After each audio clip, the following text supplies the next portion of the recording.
Hello, but let's see the question. So the question is saying, what volume of 0.2 molar FeSO4 can be oxidized by a current of 0.965 ampere hour?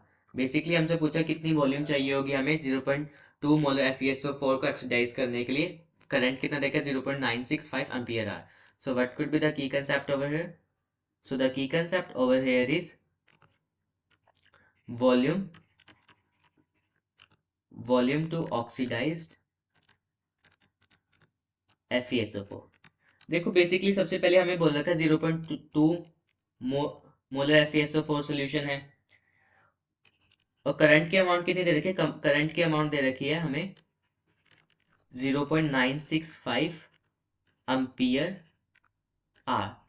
तो इसको ampere में अगर change कर लेंगे so it will be 0.965 multiply by R में, तो it will B 3600.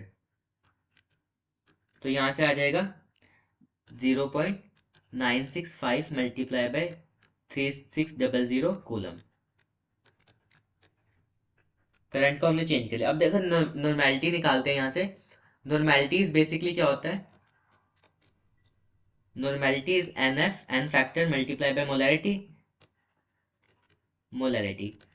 अगर FeSO4 को अगर हम डिसोसिएट करें FeSO4 को, then it will be dissociate into Fe2 positive plus SO4 2 negative. तो यहाँ से एन फैक्टर की वैल्यू क्या आ गई 2. नॉर्मेलिटी निकालेंगे. एन फैक्टर की वैल्यू 2 थी और हमें मोलैरिटी देखी है दैट इज बेसिकली 0.2. सो यहाँ से आ गई हमारी 0.4 नॉर्मल. अब देखो 9655 कूलम ऑक्सीडाइज कर सकता है 1 equivalent of Fe2 positive. So 96500 coulomb oxidizes 1 equivalent of Fe2 positive. So हमारा कितना था 0.965 इंटू 36 कूलम कितने को ऑक्सीडाइज कर पाएगा. इसको मल्टीप्लाई कर देंगे सो it will be 0.965 multiply bye 3600 divide by 96500. 20 से 20 कट जाएंगी एंड 965 को काट देंगे.